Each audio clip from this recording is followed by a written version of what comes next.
एक आगळा वेगळा हा अमृत महोत्सव म्हणायचं कारण म्हणजे वाढदिवशी कधी न आपले वयते मोजायाचे, वाढदिवशी कधी न आपले वयते मोजायाचे, वर्षे झाली किती ह्याचा हिशेब का ठेवता, वर्षे झाली किती ह्याचा हिशेब का ठेवावा, असे असावे जगणे की जगण्याला वाटो हेवा, असे असावे जगणे की जगण्याला वाटो हेवा. आयुष्यावर प्रेम करण्यापेक्षा आयुष्यानं आपल्यावर प्रेम करायला पाहिजे आणि त्या दृष्टिकोनातून दुभाषीने आयुष्यावर प्रेम केलं. दिव्य रची विरले जीव जीवित हे त्याचे नाव हे त्यांनी पाहिलं, पण त्याचबरोबर त्यांच्यावर आयुष्यानं प्रेम केलं म्हणून हा 75 वर्षाचा अमृत महोत्सव सोहळा संपन्न होत आहे. आगळा वेगळा एवढ्यासाठी की याच्यामध्ये दुभाषीने आम्हाला सांगितलं आमचा सत्कार करायचा नाही, सामाजिक कार्य करणाऱ्या मान्यवर प्रवचनकारांचा आणि सामाजिक संस्थांचा सत्कार ते करणार आहे म्हणून आगळा वेगळा.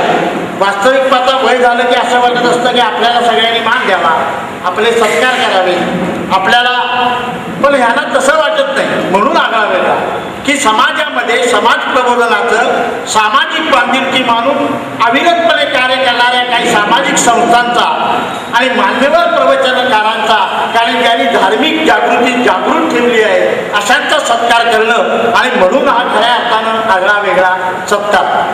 मी जे वाक्य बोलेन किंवा जे विधान करेन ते सिद्ध करण्याचा मी प्रयत्न करतोय. माननीय प्राध्यापक दुभाषी हे माझे जवळचे मित्र आहेत आणि त्यामुळं त्याने आत्ता जो हा सत्कार केला त्याला मी म्हटलं तुमचा सत्कार आम्ही केव्हा करायचा, ते म्हणले नको, कारण त्याने असंच सांगितलं की मी जे मगाशी म्हटलं वर्षे किती झाली हिशेब का ठेवावा, किती वय झालं त्याचा हिशेब का ठेवावा. लेविस नावाच्या इंग्रजी तत्ववेत्यानं म्हटलेलं आहे की माणसाचं हा माणूस कधीच वृद्ध होत नसतो की ज्याला स्वप्न पडतात आणि ज्याच्याकडे ध्येयवाद असतो. आगळा वेगळा अमृत महोत्सवाचा सोहळा आणि त्याचबरोबर आशाजींनी दिलेली साथ आणि त्यामुळं संसार फुलला, त्यात ते रमले. कारण सामाजिक कार्य करण्याची प्रत्येकाला इच्छा असते, पण ते करून देण्याची संधी पत्नीनं द्यावी लागते. नाहीतर काय होतं की सामाजिक सेवा करणं हे फार अवघड जातं. अशावेळी अहोरात्र सेवा, अहोरात्र साथ देणाऱ्या आशा यांच्या दोघांचा सुवर्ण, लग्नाचा सुवर्ण. वास्तविक हल्ली एक नवीन खाय निघालेला आहे की 75 झाली 50 झाली की लगेच पुन्हा लग्न करायचंही मी सांगत करतो. नवदाम्पत्यच मानला पाहिजे आणि त्या दृष्टिकोनातून प्रास्ताविकामध्ये वेळ न घालवता माननीय 25 वर्षामध्ये ज्या प्रवचनकारांच्या बरोबर मी अनेक ठिकाणी वावरलो, गेली 25 वर्ष ही प्रवचन मालिका ही आम्ही अखंडपणे सुरू ठेवली. त्या प्रवचनकारांचा या 75 निमित्त सत्कार करावा आणि त्या सत्कार करण्यामध्येच माझा सत्कार आहे अशी माझी भावना झाली. त्यामुळे असे काही लोक निवडलेले आहेत, अगदी या क्षेत्रातली भीष्माचार्य मंडळी इथं उपस्थित आहेत. त्यांचा स्वामीजींच्या हस्ते आम्ही सत्कार करणार आहोत. विभो देसाई आहे,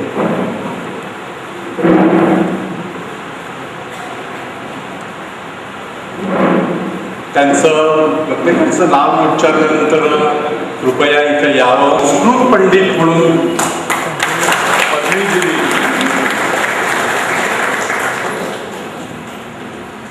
त्यानंतर अनेक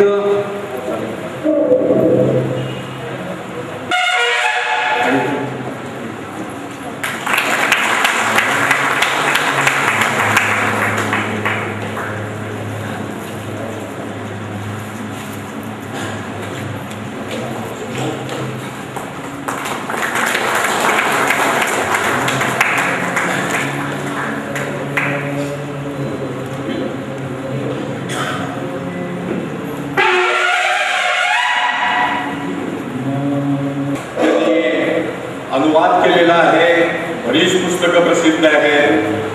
आम्ही त्याला भीष्माचार्य समजतो.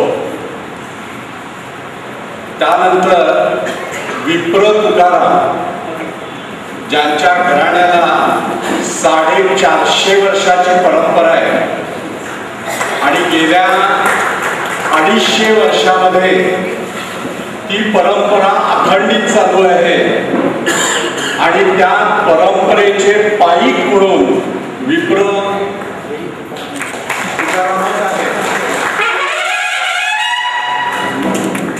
महाराष्ट्र बँकेत वरिष्ठ प्रबंधक म्हणून ते निवृत्त झाले आणि बँकेत असून सुद्धा शुद्ध व्यवहार कसा करावा हे त्यांच्याकडून शिकावं. जवळजवळ 18-19 पुस्तकं अनेक विषयावर त्यांनी लिहिलेली आहेत आणि प्रवचनांची नेहमीच ते प्रवचन करत असतात, लिखाण करत असतात. निवृत्त झाल्यानंतर त्यांनी संपूर्णपणे अध्यात्माला वापरून घेतलेलं आहे. त्यानंतर या लोकांना आम्ही सांगितलं नाही मुद्दाम की इथं आल्यानंतर, कारण प्रत्येक जण आडेवेडे घेणार, आम्हाला नको, आमचा सत्कार नको वगैरे म्हणणार. त्यामुळे त्यांना ऐन वेळी बोलवावं लागायला लागले.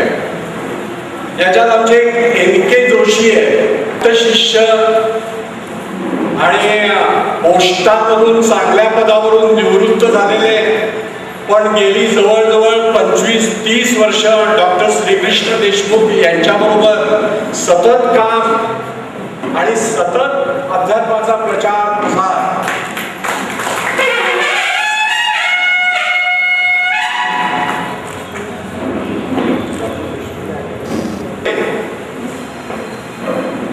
आले.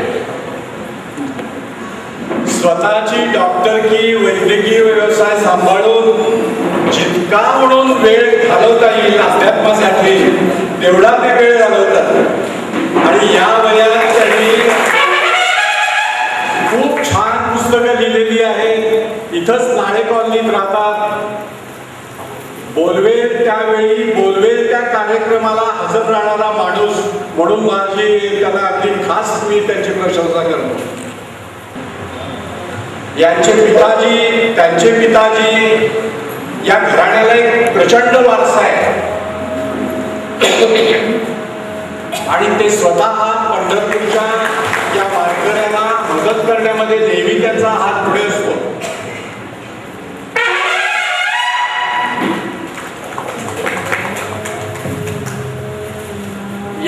1982 साली पहिल्यांदा आमच्या नागाळा पार्क मध्ये कॉर्पोरेशनच्या हॉलमध्ये त्यांनी योग आम्हाला शिकवला आणि त्या वेळेपासून आज 77वं वर्ष चालू असताना सुद्धा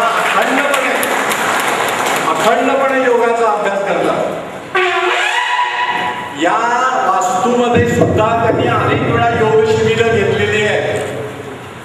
माझी जी 75व्या वर्षी तब्येत जी व्यवस्थित आहे असं वाटतं त्याचे एक कारण हे आमचे योग गुरु आहेत.